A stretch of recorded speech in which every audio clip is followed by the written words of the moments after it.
Fine Wow. by me. Oh, no, not this one. Gina's one. Sorry, Raymond. I meant Lee. Anyway, Louise, shoot away. Right, Saul, I haven't contacted you, but you are the manager for somebody called X Fisher, and you are the great nephew of that person. Great nephew. And you are also to somebody else. I was just about to write it down and I didn't.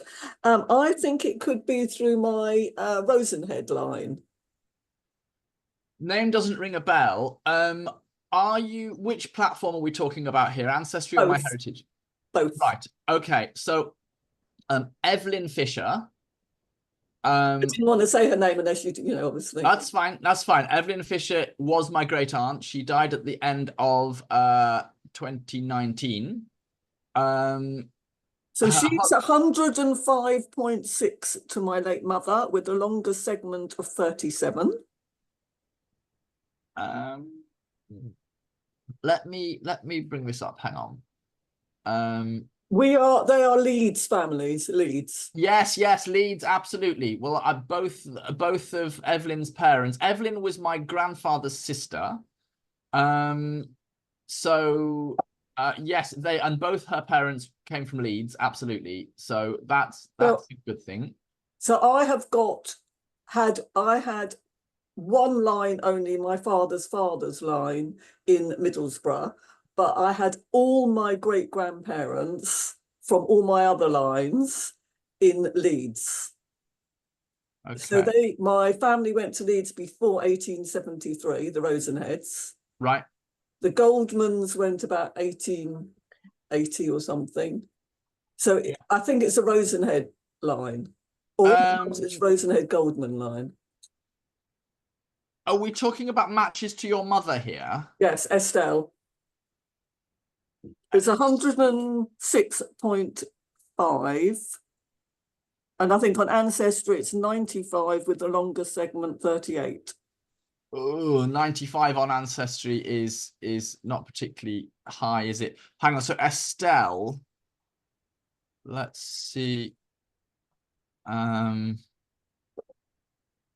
What comes up here? On all the shared matches, there's a lot of Rosenheads. Right. Well, I'll need to see at this end whether the shared matches are on Evelyn's father or Evelyn's mother. Okay. Right. Here you go. Right.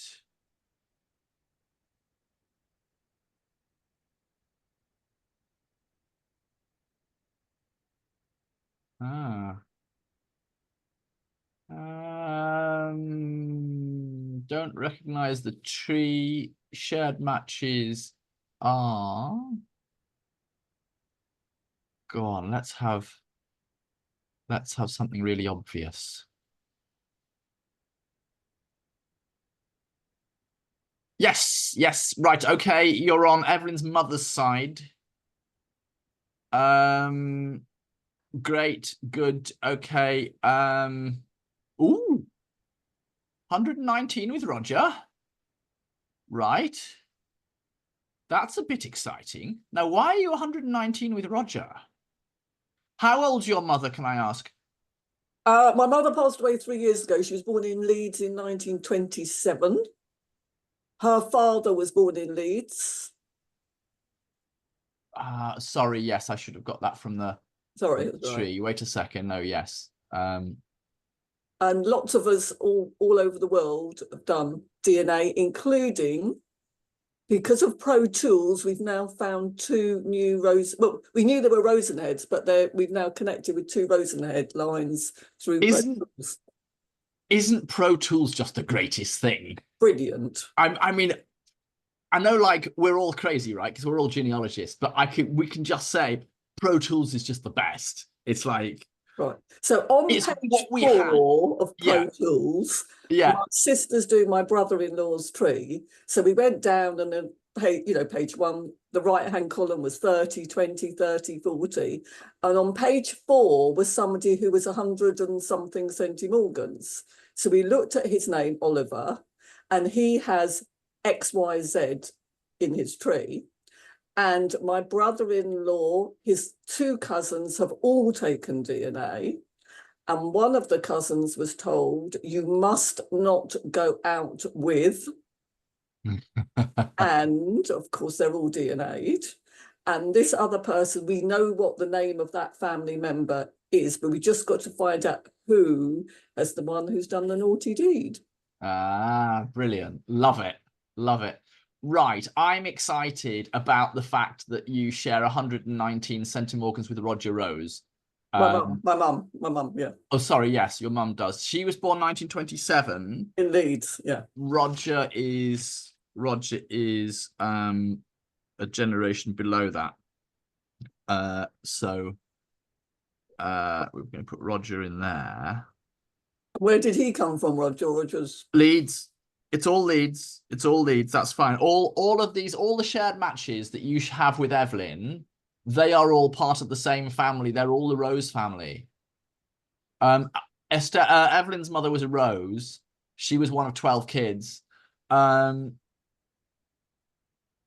Yeah, Rosenhead. Well, just contact me through Ancestry and I'll... Well, I tell you what, when we've done here, let's have a private separate Zoom. What's your email address? And or we'll have a phone call or something. Okay. So I've got 2 email addresses. I'll give you one. Louise Mason. Yeah. 110. Yeah. At gmail.com. Okay, I'll message you on that. I need to go out at 6 o'clock, but that's 2 hours away yet. So when we've finished here, you and I'll have a private chat about this, and we won't hog the thing for everybody else. Okay. And the other thing is, somebody was asking about name changes. Yeah. On the naturalization document, depending on what happens, it might give the original name. In my case, it gave the original name of the parents, which I knew anyway. So it's always worth getting the looking at a naturalization document. Yeah. Yes, I was going to bring that up, but I think that one was more recent, and somehow I didn't think it was relevant, for them. But can I just jump in on the DNA thing? This is pessimistic Rick here, and I don't want to pour too much cold water on your possible connection with the Roses and Rosenheads, but I would say that although a shared total autosomal DNA of 119 centimorgans and one segment of 37 is very, very promising indeed, it's not a done deal, because as far as I understand it, what would really sort of cement it would be if there were a further 2 segments of 10 centimorgans or more. So if you've got one segment of 37 and then you've got another 17 segments of 4 or 5, then it's looking more like 10th or 15th cousins 6 different ways. However, of course, if you can cross-reference it with either the paper trail or personal recollection of living people who say, oh yes, I remember there was some cousin Georgie who I met in 1936 or whatever, then yes, that's much better. But DNA is great, but it supplements the paper trail, but doesn't substitute for it in total. And on the name change front, what I was going to say, unfortunately, Laura, who asked the question, wasn't here, but the whole name change thing is actually the ultimate foundation stone on which I built my own genealogy, because my grandfather changed his name from Yaroshevsky to Cooper on marriage, and I would never have known if my grandmother hadn't told my mother about it when my grandmother was well into her 90s. But I subsequently found written confirmation. The written confirmation was my grandfather's sister, who did retain the original surname of Yaroshevsky, and of course I didn't find her marriage certificate, but I did find her son's birth certificate. He was born in New Jersey, and there indeed is the mother's maiden name. So what I would say with the name changes is, if the person whose name has changed has got siblings, then find the siblings. And one of the siblings might have retained, particularly if there's a sister, they will probably have retained the original birth surname. So there's that. Excellent. Brilliant, thank you. Has anyone else got any questions or statements or anything else? I'm just going to say I'm completely new to this, so I'm not a genealogist, I'm not a historian. I will be giving a talk to the Cheltenham branch about the project that I am doing. So, and I feel very nosy doing it, looking into other people's families, because I am based in Kings Lynn. There was a tiny Georgian community that came and went, and I've been given a tiny bit of money to do some research. So that we do no longer have the claim to fame of being the earliest for the foundation document, because now that's been redated, retranslated and redated. There was a question mark over it anyway. So the families I'm interested in are the ones who made the most noise in the ledgers. And I'm not going to I mean, is this okay? Because I'm going to publish. I'm not going to reinvent the wheel by doing any genealogy. I'm simply going through Ancestry, Find My Past and various other routes, this organisation, and just getting in touch with relations and saying, can you help me? But what I'm finding so far is family histories, same family, huge family. I'm talking about the Groomsfeld-Jones family. Aha. Who spread far and wide throughout the world and throughout Britain, all have their own family trees, some of which actually match up and some of which don't match up at all, which is quite fascinating. So anybody from the society that can help me or wants to join in this project, I'd be very grateful. Yeah, well, I was very interested to see you were doing the talk, actually, because he is my Abraham, I think, is my 5 times great-grandfather, I think. Talk about name change. I know I've mentioned it on this forum before, but he started as Moses Abraham Ben Isaiah Gumsveld. Yep. Shrunk that down a bit to Abraham Gumsveld, then looked around, thought it still sounded a bit foreign, so looked around, found a shop, said Jones. He thought, that's fine, that'll do. And my ancestor is his son David, so he was called David Right. Jones, who went So, to live David, in Liverpool, where there were an awful lot of David Jones, because they've always all hopped across the border from Wales. Sorry, did you say Liverpool? Yeah. Right, yes. There's all sorts of Joneses. And Chester, that Jewish Joneses in Chester. Yes, it's a Jones Dental. Have you got information on the Jones Dental dynasty? Yes, the Jones Dental dynasty, all over the country, West Country. I've got loads of them. Hereford, all over. Yeah, yeah, that's all mine. They pop up. They pop up.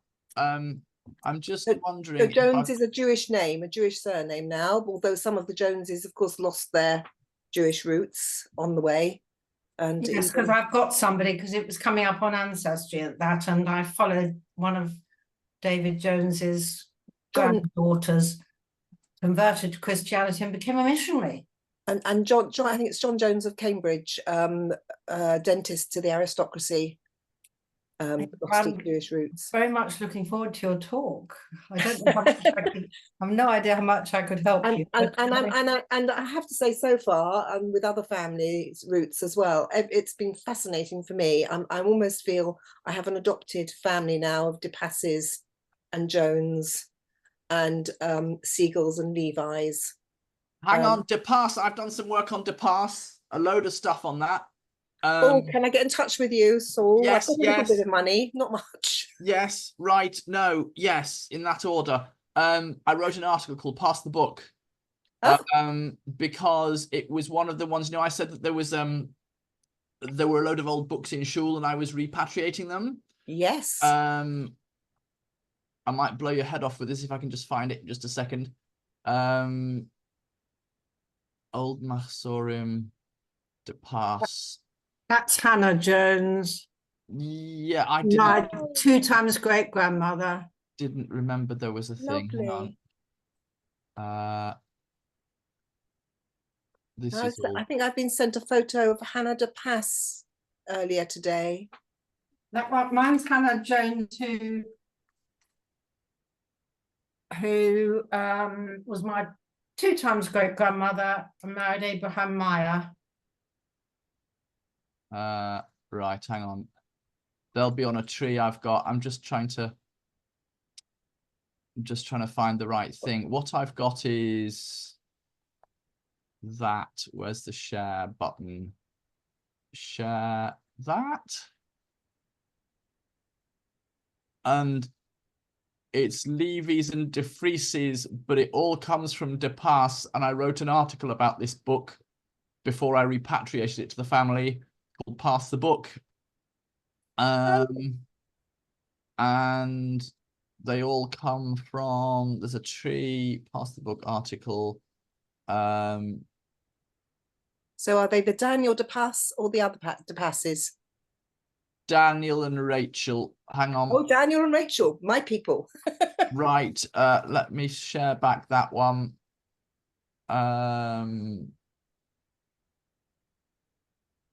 Right. This is what I've got.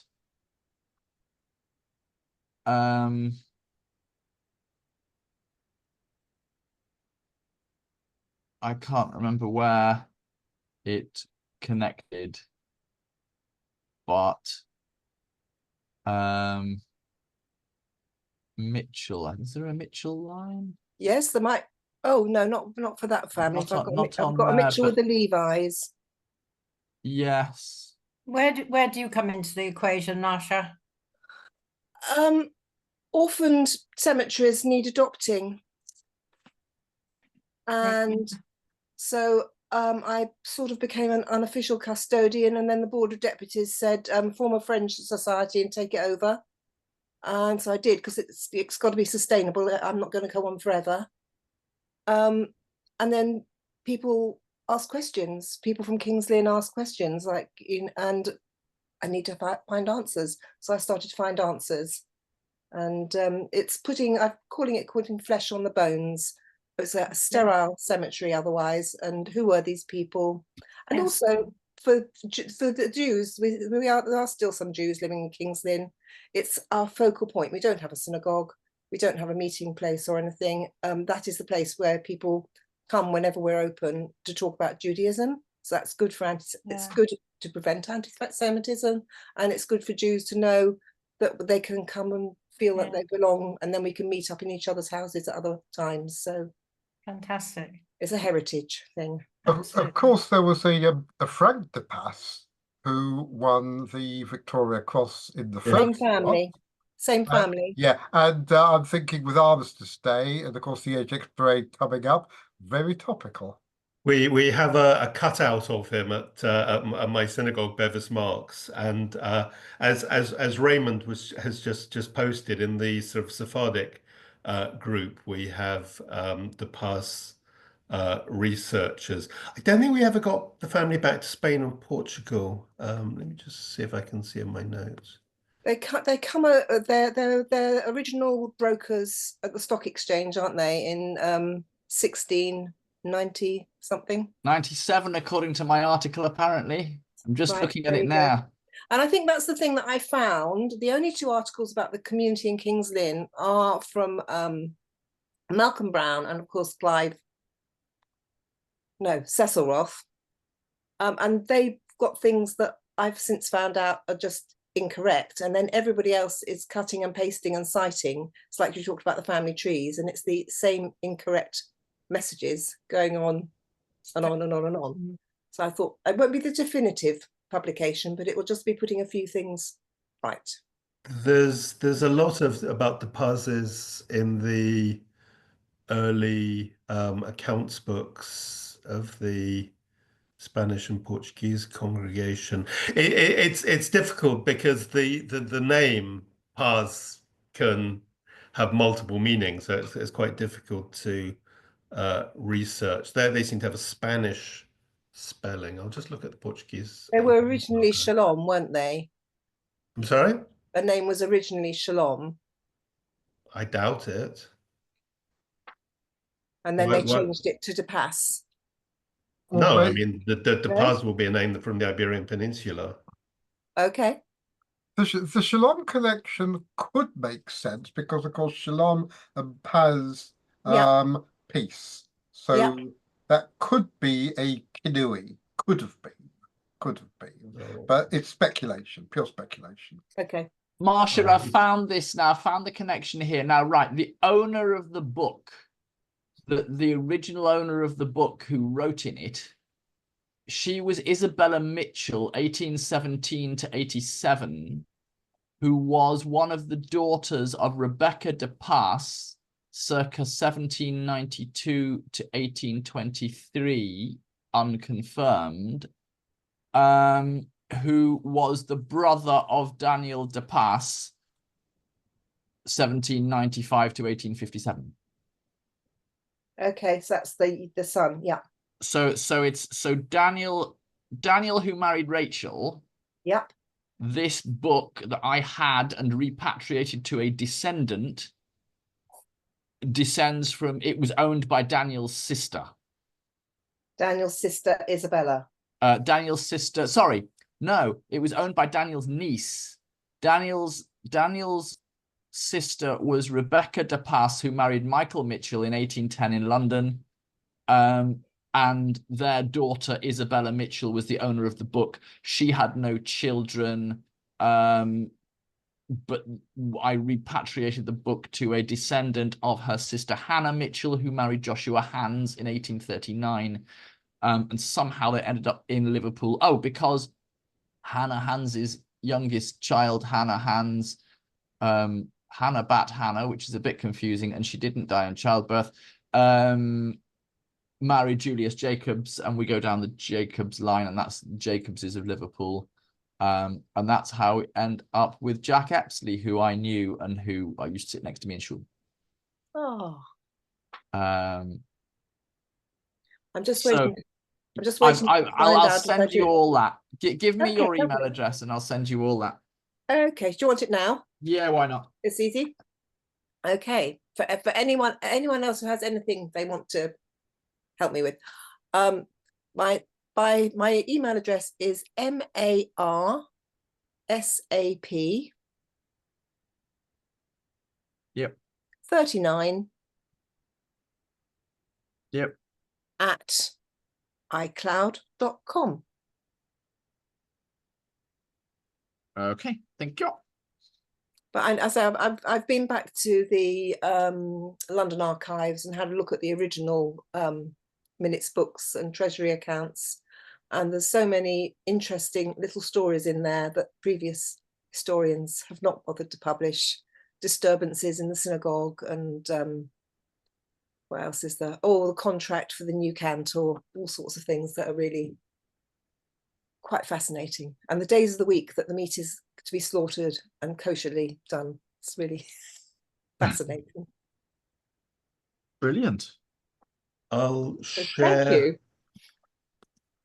I'll share a link to the A Nação Hebraica website, which is a project where we're essentially using AI to transcribe the early records of the London congregation.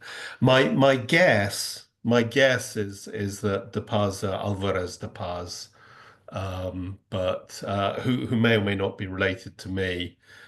Just as we've been talking, I found one lady who got picked up by the Inquisition in a town called Baza, which is in Andalusia, but you know, who knows if that's a connection or not. My guess is that they came from Spain, not Portugal, just because of Z's rather than S's. But again, that's not necessarily everything right. Can I ask you, David? We swapped some emails when we set this talk up about Sephardi stuff. Mm-hmm. Just for everyone else's explanation. my wife is half Sephardi, a quarter Mizrahi, and a quarter Ashkenazi. I'm very interested in any documentation out of Aleppo, other than the Briss records, which are on Jewish Gen, or out of Egypt or Basra or Isfahan. If anybody knows any primary sources from any of those places or anywhere near any of those places, please let me know. Okay, so going through town by town, Aleppo, you know, there are some records online. Every few years, I send an email to the Syrian National Library, who obviously don't respond to a Jewish genealogist. When did the family leave? That side left Aleppo. It would have been probably around 1900-ish. They went back there to have my grandfather-in-law. They had already moved to Egypt, and they went back to have him to Aleppo to have him in 1911. He is on the Briss records in 1911, and then they moved back to Egypt again. But they had been in Aleppo before that. The surname is Matalon, and anybody who does anything, who comes across any Jewish Matalons anywhere, they are all from Salonika fairly recently. But Leanne's family are not. They are from Aleppo. And we thought that the Aleppo branch at some point has to be one offshoot of Salonika. One chap has gone to trade and set up a trading post in Aleppo however long ago and done that. We came across a load of Matalons in Jamaica who were also Aleppo Matalons, and they all looked just like my father-in-law, and it was insane. They could have been siblings. And we thought, great, wonderful. And we finally managed to get them to test. And when they tested, they were incredibly distant. And it's like, this is insane. How can you be? There are no other Aleppo Matalons virtually. And yet here were almost the only other Aleppo Matalons we knew. And they were like double-figure centimorgans. Okay, the person to talk to about Aleppo is a lady called Serena Roffey, who is... Heard of her, yeah. Connected with Jewish Gen. Probably, I mean, who knows after the Syrian civil war, but hopefully Sharia courts records survive, which often include Jews, except of course they're not likely to be showing them to us at the moment.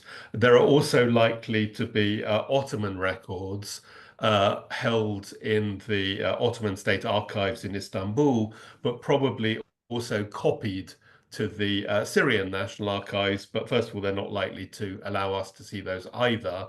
And also, they are written in Ottoman Turkish, which is quite difficult. It's a bit of a concocted language. But the good news is that people are also at the University of Vienna are using AI to essentially transcribe Ottoman Turkish, and then hopefully other AIs will work it out. So basically, we all have to stay alive about another sort of 10 or 15 years, hopefully, and we can get access. For Egypt, some of the records, I think I told you, some of the records from Egypt have made their way out to Yeshiva University. Most of the Jewish records are effectively confiscated by the Egyptian government. They don't call it that. There are, though, a lot of secondary sources, like the National Library of Israel has a newspaper archive where they have lots of copies of the major Egyptian newspaper, L'Aurore, after Emile Zola's newspaper. And there's lots of other things, like lots of Sephardic Jews were Freemasons, and most of the what are they called? Not traditions, but whatever of Freemasonry, mostly are outside of the Middle East. So you can perhaps find records in London or Edinburgh or Paris or wherever. A few years ago, obviously, somebody in Israel tried to steal the Egyptian land registry records, and they were intercepted crossing the bridge from Jordan into the West the West Bank. But there are actually cadastral maps in Library of Congress. Royal Geographical Society has some as well, and obviously then there's a whole network of Egyptian Jews. Basra, I don't really know about. I mean, I would guess also that there is sort of Sharia court records, Ottoman records. Perhaps try the India office library at the British Library because there's British connections. Also, remember, a lot of people in that part of the world had other nationalities or protection, so they will appear in the consular records of the French or the British or the Italians or the Spanish or whoever else. You said you said a fourth town. Isfahan in Iran. Iran, I'm afraid, is beyond my knowledge. Yeah, I mean, I'm afraid once we get to the edge of the Ottoman Empire, I'm afraid I don't really. That's fine. That's brilliant. I've made loads of notes. Thank you so much. I think Lydia Collins, our librarian, Yes, is an expert on Egypt. Okay. And she has got some trees in her book, The Sephardim of Manchester. But I don't know whether they're what you're looking for. the big expert on Egypt is a guy called Yves Fedida, and he runs the Association Nebi Daniel, and they've been trying to get access to the Egyptian archives for years. But and also, of course, in Israel, the Central Archives for the History of the Jewish People, and sorry, my mind's gone to mush. I can't remember the name of the. Beit HaTfutzot. No, it's part of the National Library of Israel now. Right. It was in a porter cabin. Let me just see if I can find the guy's name. Yochai Ben Gedalia. But that's now at the National Library of Israel. That's very much hit and miss because just sort of whatever kind of washed up in Israel can often end up in that archive. So sometimes it's quite good and sometimes it's not. Yeah. Going back to your Saul, you were mentioning Matalon family and how you'd found these Matalons, and they look like family. This is your wife's side, wasn't it? Yes. Yeah. Has she got a brother or any cousins, male cousins on the Matalon side, with direct male ancestry? Yes, she has a brother and a father, both still alive. In that case, what I would recommend, although it's not cheap, would be, if you haven't done it already, get her dad to do the FTDNA Big Y700 test and get these other Matalon men to do the same. But what you may well find is that although your autosomal DNA connection is minimal, because autosomal DNA kind of runs into the sand at third to fourth generation, but Y-DNA does keep on keeping on. And you may very well find that you can make the Y-DNA connection to an ancestral haplogroup, and it could easily be 2,000 years ago, but it has survived because Y-DNA does survive for millennia. So although the big Y700 is $400, it is worth doing if you really want to go down that route, and there is a chance. I mean, amongst us Ashkenormative types, the idea of preserving a surname for dozens of generations is risible, but for you Sephardim and Mizrahim, you do preserve your surnames, and so it's a It's a possible thread. I throw that out as an expensive but possible thread. What you may Whether my actually be- father-in-law would want to do $400 on a Y DNA, I'm not sure. He likes spending money, so I'll have to ask him. The interesting thing you say about Mizrahim keeping the surnames that was exactly the opposite on Leanne's other grandfather, who was born in Calcutta. The Calcutta records that I'm aware of that were on Jewish Gen downloadable and stuff, all the burial registers and stuff. There's absolutely no hope that the surname was Amron, but if you go back a couple of generations, it wasn't Amron at all or Amrun, it was Israel, and then it was like something else before that, and it's like it was all patronyms, and it was absolutely bloody impossible. And I managed to work out, based on who people were, that this family called Israel were actually Israel Hayam Run's family, and it was just it wouldn't have stood up in court, but it made sense to me, and I was like, this must be their family. It's the only family it can be. Okay, so it's only the posh Sephardi who retained their surnames for centuries then. Possibly, yes. Fair enough. Can I throw in two more things? That with the Y-DNA test, if you contact Adam Brown at the Avotenu DNA project, they may already have tested members of that lineage, and they may also be willing to give you a testing kit if you can sort of hold your father-in-law down and sort of extract DNA from him. The other thing to mention is that Alexander Baida is currently working on his third Sephardic directory, which will include Sephardic and I assume Mizrahi communities in the East Mediterranean. And according to Adam and others, Baida has never knowingly been disproven by DNA in Sephardic research, certainly.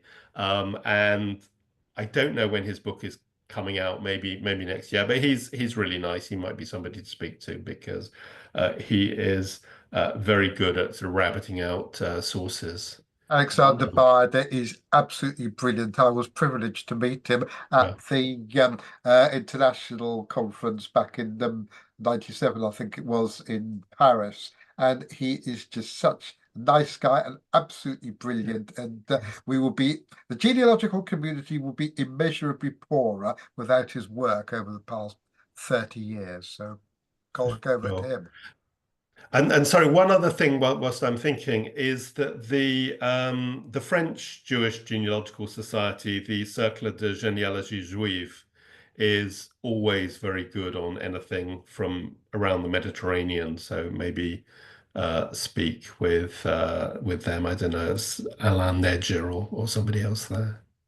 Okay. But I'm sorry, we've wandered into Sephardic. Has anyone got a sort of sorry, that was my segue. I'm sorry. A red, white, and blue kind of British ancestor to. I've got plenty. Well, that you have that, Gina. You have some impossible question that we can't answer. Here you go.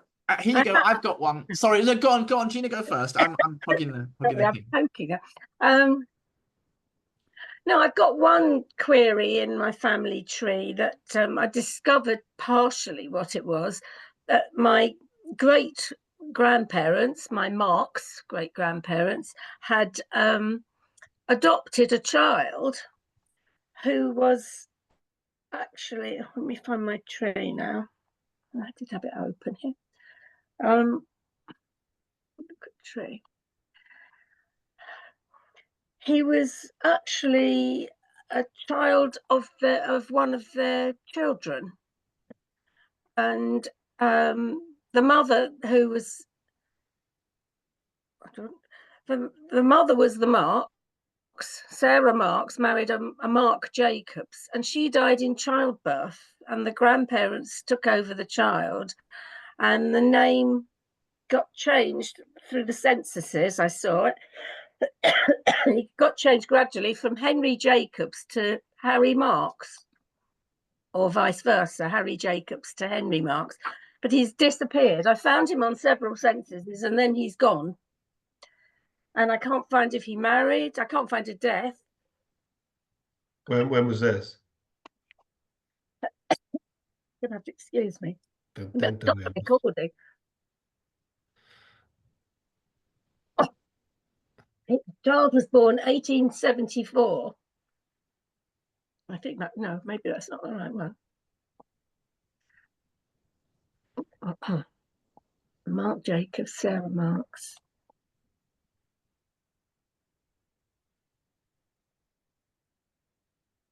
Sorry, I should have prepared it first. Only because you asked about Anglo. Is that him? I've just got death after 1891 because he was on the 1891 census with the family. Born 1874. And when my father first told our brother the sort of basic skeleton of the family tree, he did say that there was an adopted child, but he obviously never knew that that was actually a relative. It was would have been an uncle to me, a great uncle, my grandfather's brother. But that's it. He's shown, starts off as a nephew, age 6 on the census, and 1881 and 1891 he appears as Henry Marks' son, age 17. So between 1881 and 1891 he has been adopted unofficially, presumably at that time, by his grandparents. And I've got his birth certificate. And then he just disappears after 1891. He's not on any more censuses. And I just don't know where to look for him. I've looked in the emigration, of course. I've looked in travel. And I've looked under all combinations of the name. Henry and Harry Marks, Henry and Harry Jacobs. Was he ever spoken about in the family in your lifetime? Well, as I said, my father, when he gave the initial basics of the tree to my brother, probably 40 or more years ago, my brother, when I took it over, my brother had a handwritten tree and it said on it, Henry Marks adopted. That's what it says. So my dad had told my brother that he had an adopted uncle.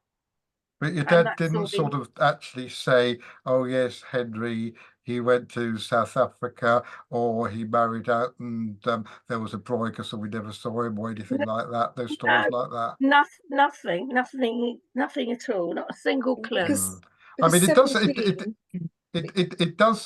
sound, sorry, it does sound as though at that age, he, for whatever reason, kicked over the traces, went somewhere, reinvented himself, used another name.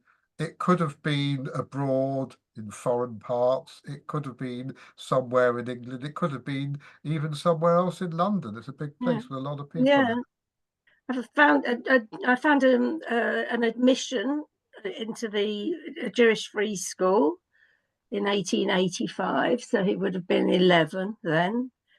Henry Jacobs, son of Mark Jacobs, and the full address and his date, a previous school.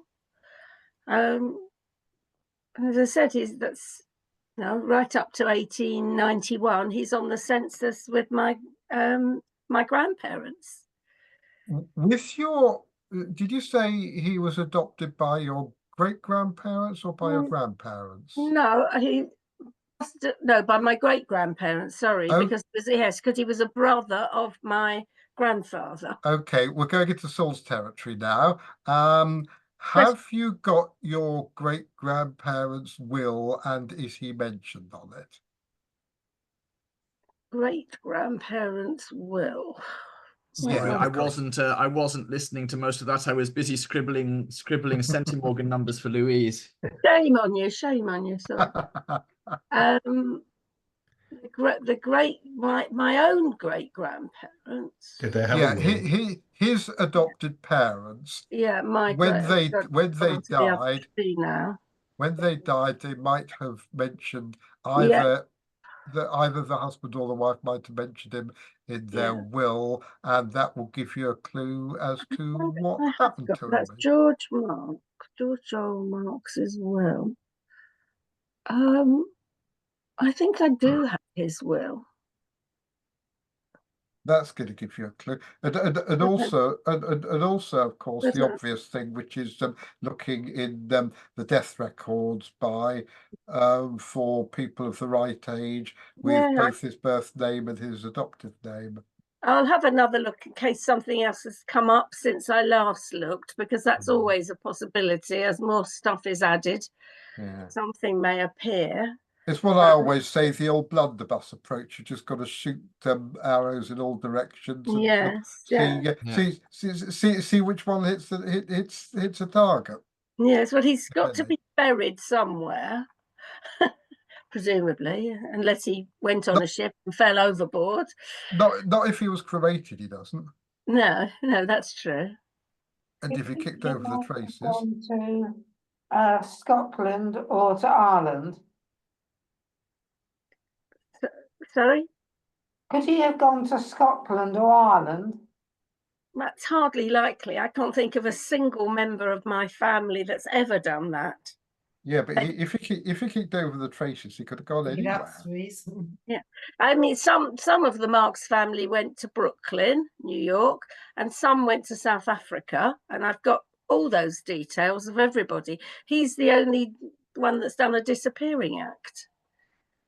What was going on about that? I mean, he's a young man of 17. What gold rushes or opium hunting or whatever was going on at that time that he might have jumped ship and been off to make his fortune?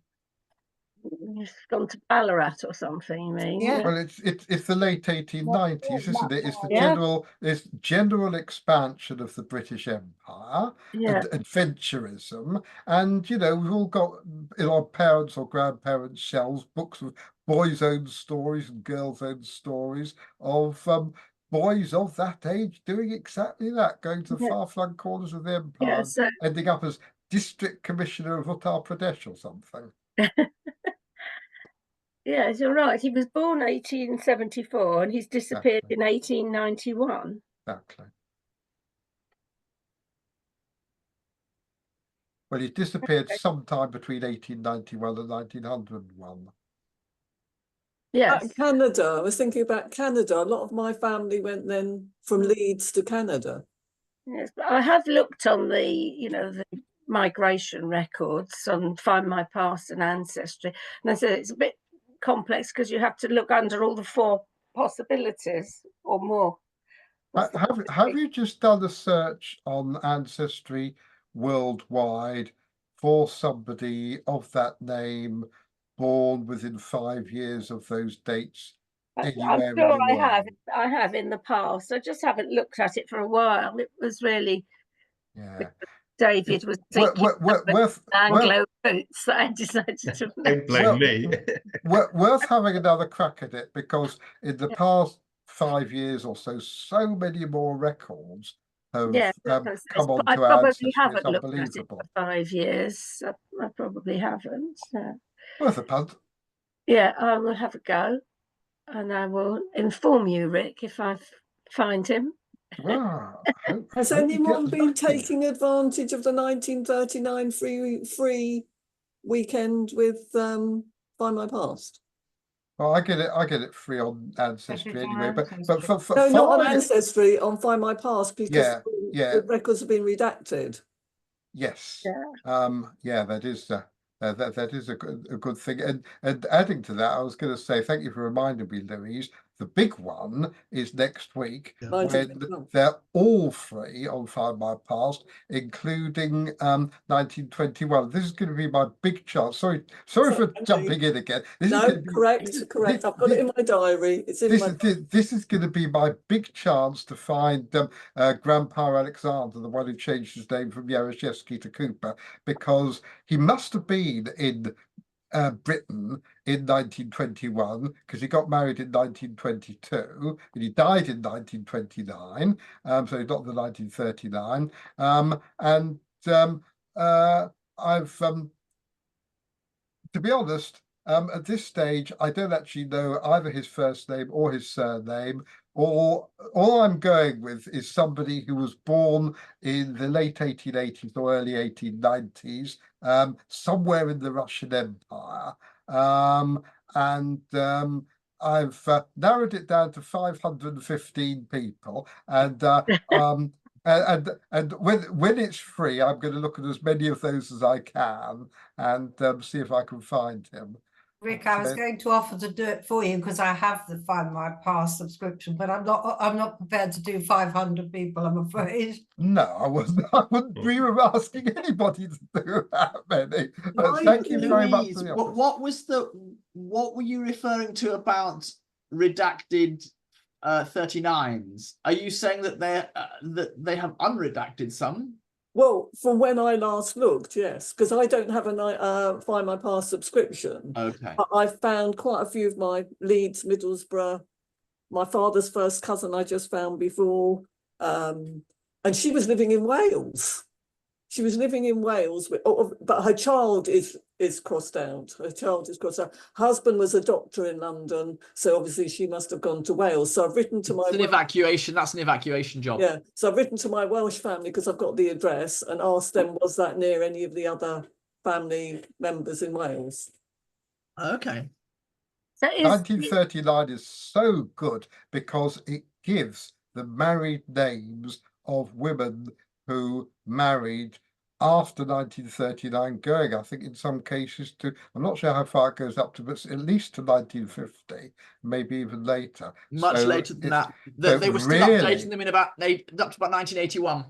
Wow. So that is absolutely brilliant. So, you can get the dates of birth help as well, don't they?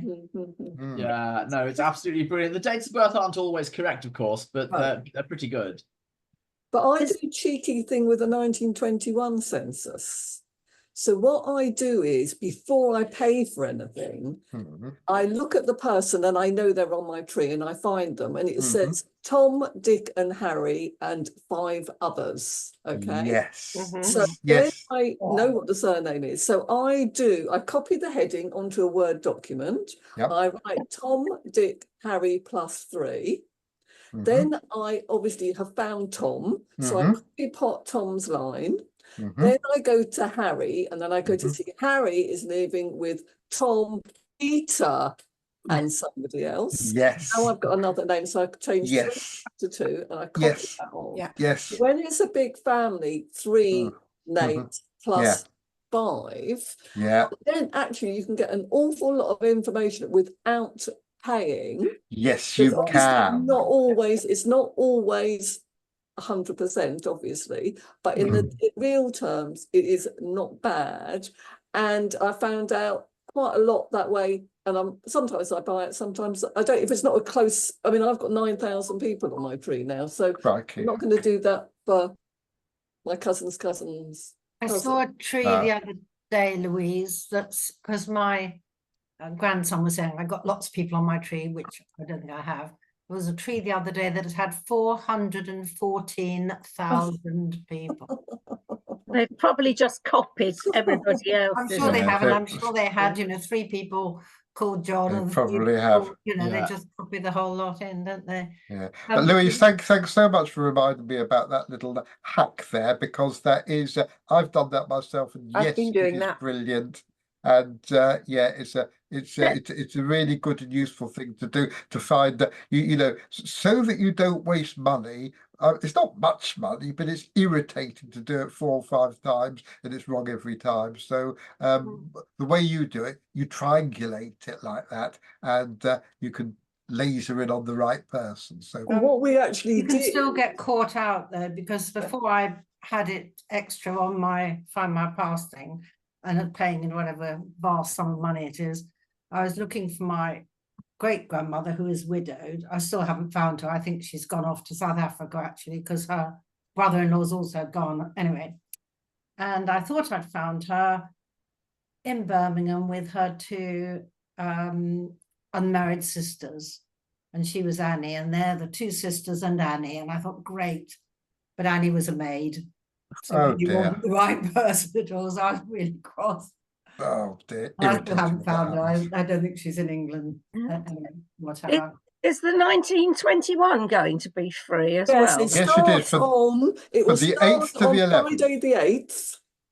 Oh, right. Starts on the 1921 starts on Friday the 8th, Saturday the 9th, Sunday the 10th, and finishes on Monday the 11th. Yep. I've already put that in my diary. And Yeah. so have I.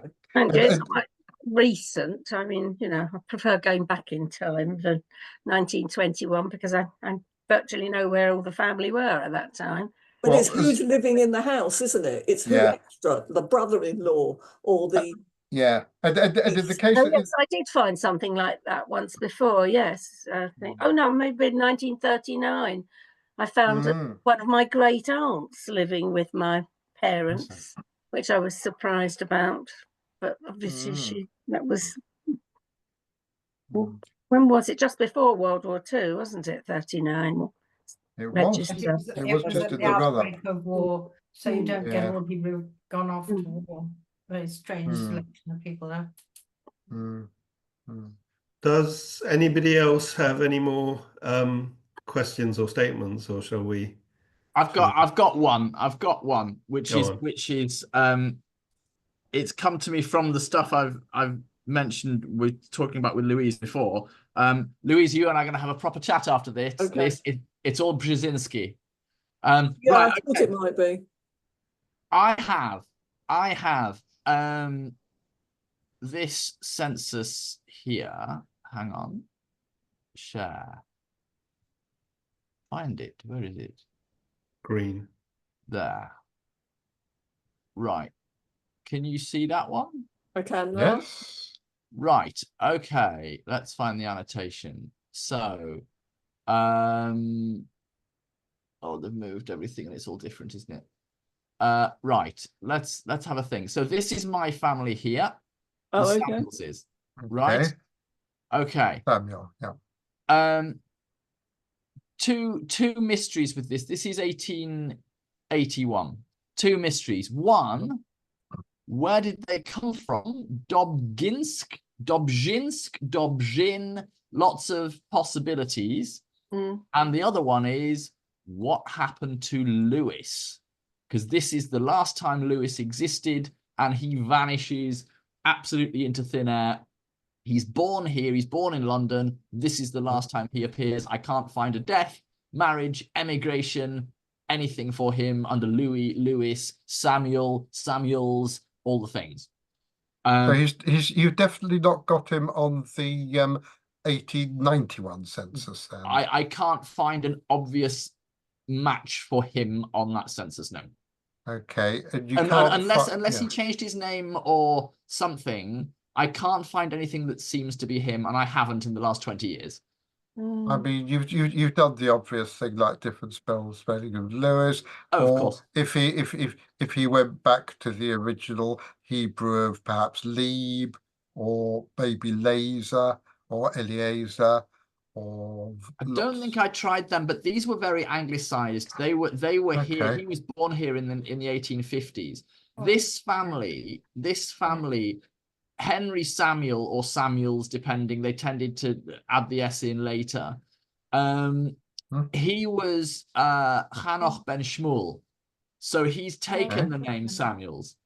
Okay. Now, a very long time ago, a very, very long time ago, and I'm talking 2002, 2001, I put this out on Jewish Gen, and someone came back to me saying, where it says where born Dobginsk, that is not where he's born. That's his surname. His surname is Dobzhinsky. Oh.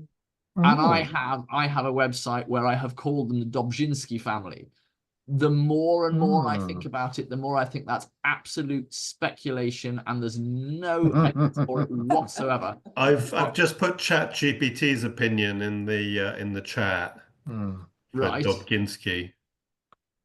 I mean, Dobzhinsky sounds like a place in Poland, and the ChatGPT a recommendation could be as good as anybody's. Could be I mean, completely wrong. it's more the fact that there are lots of Polish towns called Dobrzyn, Dobrzyn. Yeah. But this is the only thing that we have. This is the only piece of evidence as to where this chap came from. They married in the Haim. I'm fairly certain they married in the Haim, but he was from Poland. She was always listed as Germany or Prussia, you can see underneath. That's Germany or Prussia. Now, their first child, Fanny, there's lots of boxes now. Their first child, Fanny, is my ancestor. Censuses differ as to whether she was born in Germany, Prussia, or London. I've found no birth for her in London, but that's not to say she wasn't born there. Right, you need to talk to Jeanette Rosenberg to find out whether she was born in a part of the Prussian Empire. Because Jeanette will be able to point you to where that is. If, however, she was born in Poland, you can look at Jewish Gen and Fanny. Well, my grandmother was called Fanny, and her Hebrew name was Fagela, so it could be Fagela, it could be Faga, or it could be it was Chava, did you say? Yeah, I think so. Okay, so if Fanny was Chava, then you need to look up a Chava, see if find a Chava of the right name, born, find out where the various different Dobzhinskys are in Poland, and look up in Jewish Gen. And you can start off by looking for Samuel or Shmuel, but then you may have to look just for Chava, no surname, and you'll have to look through a couple of thousand of them, which is a pain, but not impossible. It's just irritating. Yeah, I'm really hoping at some point Lewis has gone and had a family, gone to America or something, and had a nice family, and they're going to pop up on DNA. That's my big hope with that. But I've found nothing. I found absolutely nothing in terms of Henry or Hannah's siblings or anything like that. I've got nothing on that, but I do have some DNA matches that are meant to be quite close and aren't. And there's all sorts of connections to Hungary and all sorts of places. And I think they've got to come from one of those two people. But yeah, that's my Anglo brick wall. Can I just say, what about when Henry died, was his death in the JC? No, they were far too poor for that. I've got his tombstone now. I went to visit it this year. And obviously they didn't leave wills or anything silly He like did that. actually. Did Henry did. I've got his will. In fact, it might be an admon actually. Let me stop share. I've got. He didn't leave anything to Lewis then. I don't think so. Bear with me. I'll tell you because I'm gonna have it right here. Teaching grandma to suck eggs, yeah. No. But it's all. But having new thoughts and eyes and stuff is all good. There must be. Hungary, of course, makes me think of a mild stamping ground, the Austro-Hungarian Empire. And if somebody's registered as Hungary, they can sometimes be anywhere in the Austro-Hungarian Empire, which of course includes Galicia, which is modern-day southeastern Poland and southwestern Ukraine. Yes. So there's that. I can't find this will straight away. I'll have to look it up. But yeah, no, he's not mentioned. I would have got very excited about it like 20 years ago. Oh, hang on, it'll be in here. Abraham Rose. That's his son-in-law. Abraham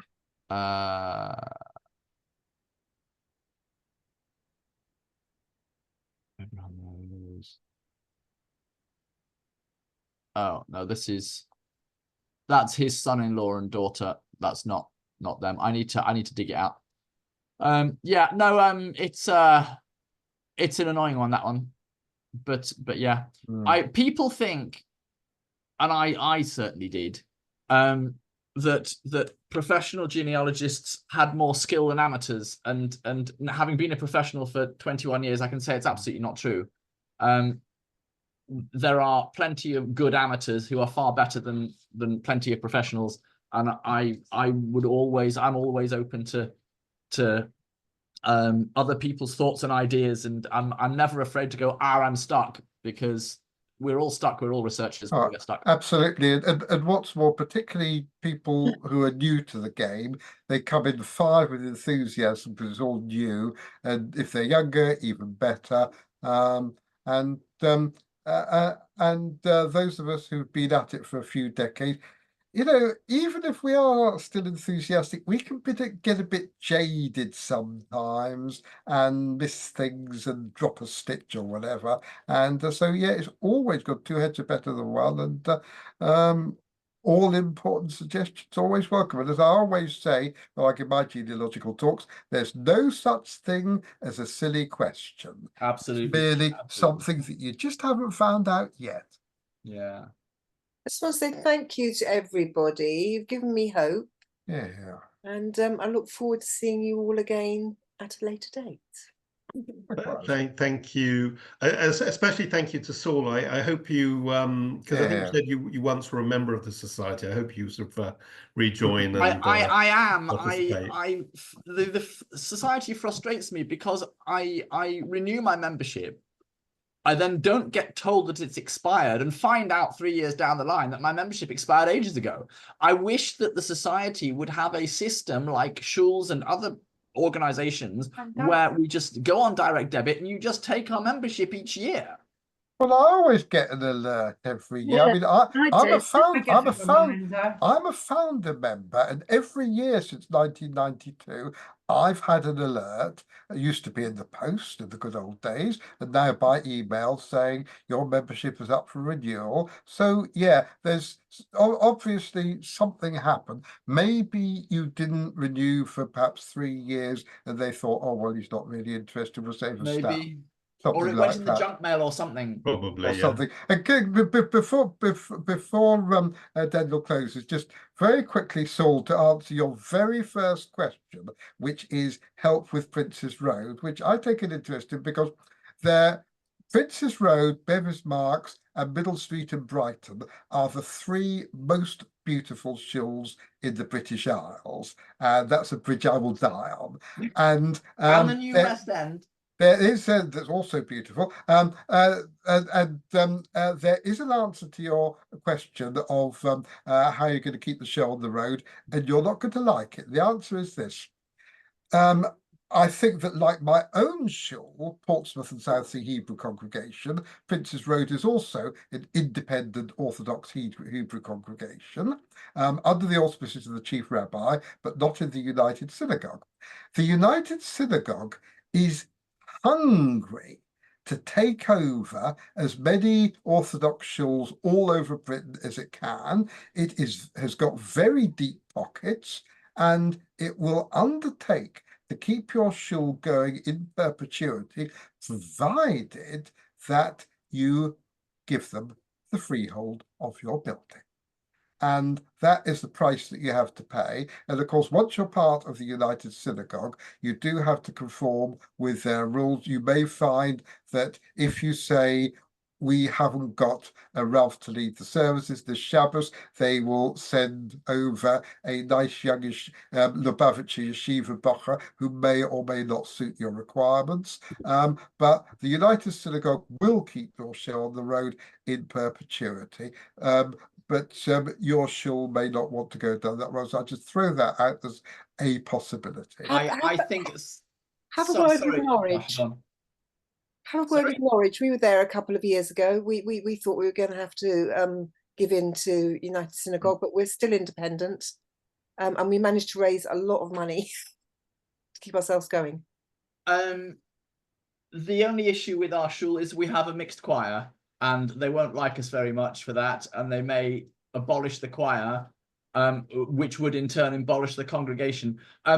Sorry, I will say, now I know where I know you from, because you mentioned Portsmouth. You and I corresponded a few months ago about the Lewis Barnett family and Portsmouth Briss records, which enabled me to solve a big thing for a client, a report which I still haven't written yet. But good.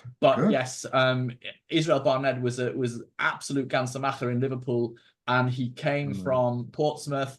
And thanks to Gabby Laws and yourself and someone called Tony and other people in my email inbox.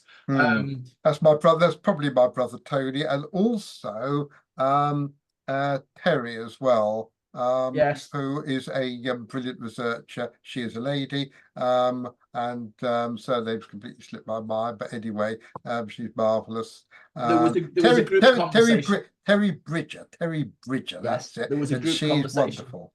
Yeah. You were all wonderful. Thank you so much. It was a big breakthrough. So, have you spoken to the Foundation for Jewish Heritage? Michael Mayle. No, I'm not on the board anymore. Foundation for Jewish Heritage. There's a really nice guy called Michael Mayle. He's from Glasgow, and he is very dynamic. I mean, he's in heritage, but obviously he'll have ideas. And presumably you've spoken to sort of Rothschild, Hanadiv, and people like that. The committee are down to 4 people, and I'm not sure what they've done in the year since I've not been there. Can I ask, last time you were regularly attending, so how many people did you usually get on Shabbos morning? I mean, I still go very regularly. We get anywhere between about 9 and 12 men and about 4 to 6 women. That's very good. Yeah, so you're at Norwich. You're pretty much on the level with Portsmouth. We get about the same. It's a bare minion in its heart and mouth, but we usually make it just. Yeah. We tend to get a minion about 3 weeks out of every 4, but never ever on Sukkot. Very rarely on a Yom Tov that's on a weekday, unless it's first day Pesach or unless it's Rosh Hashanah Yom Kippur. Yeah, Rosh Hashanah Yom Kippur. I mean, this year I think we got it was the lowest ever. It was about 25 men and about the same number of women on the first day of Rosh Hashanah, and about the same on Yom Kippur. And I'm guessing that Prince's Road is a bit better than that. Yeah, we had about 65 or 70 first day. That's very good. So when you email me, I'll email you back and let you know about Norwich over the last sort of 10 or 15 years. And what we have recently done now, because when you're small, you have to be all-encompassing. One Shabbat a month is egalitarian Masorti, and the other 3 are traditional Orthodox. This is exactly what they do in Southampton and in Plymouth.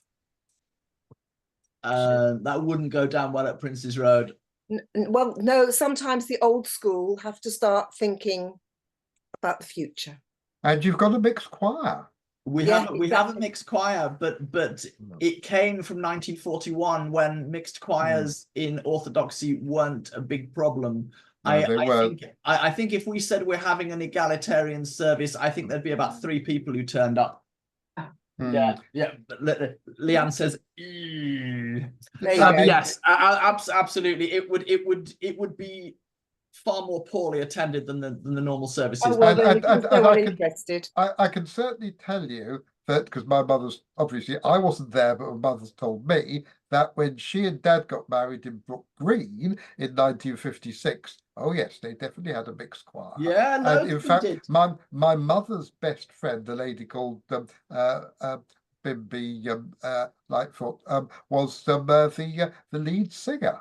Yeah, so absolutely. There were loads of mixed choirs. Yeah, I was brought up in the New West End synagogue, which had a mixed choir, and so did Hampstead. Yeah, Hampstead was the first, 1891.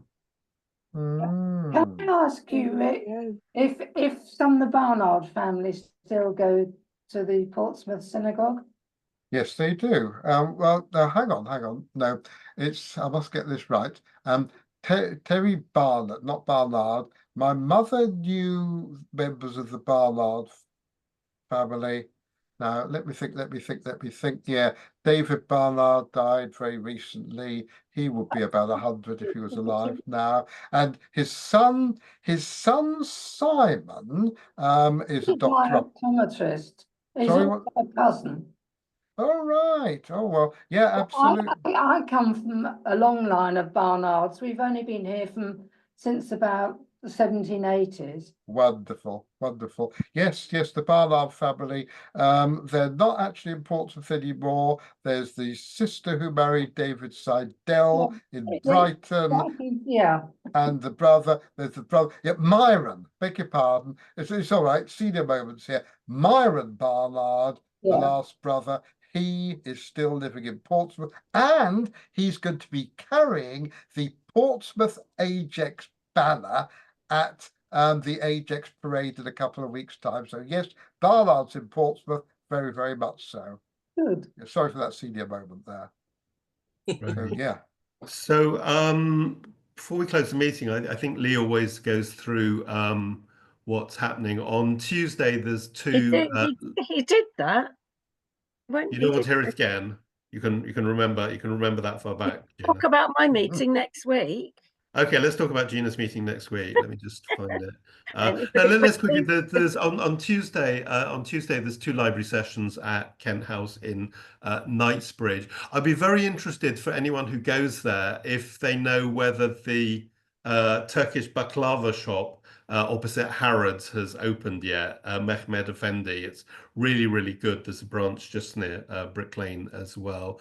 On Sunday, organised by Gina, the Hertfordshire group has Tony Allen talking on the extraordinary adventures of Miss Dorothy Levitt. On the 12th, we have Alex Ferretti talking about strategies for analysing endogamous DNA, which is presumably all Jews. And on the 17th, the Dutch and Sephardi group has Jose Gregorio Lepavanchi Valencia talking about geosephirad, geomapping the roots of our Sephardic, geomapping the roots of our Sephardic roots, which is clever by Bernard, because I didn't think Jose Gregorio spoke English, but brilliant. So thank you very much for everyone for attending, especially Saul. We will be watching carefully to see if you're here next week. Louise, I'm about to email you my Zoom link. Okay, thank you very much indeed. Right. Thank you, everybody. Okay, Thank you, everybody. I'm not sure how to actually close the meeting because it's not. Thank you very much, David, for ably hosting a very interesting meeting. Yeah. Thank you. So are you coming next week to Shenley Shaw? So you've got a hearing aid. Raymond, you coming next week? I can't. You can't. Okay. Okay. Well, thank you, everyone. Okay. Thank you. Bye-bye. Thank you. Bye. Thank you.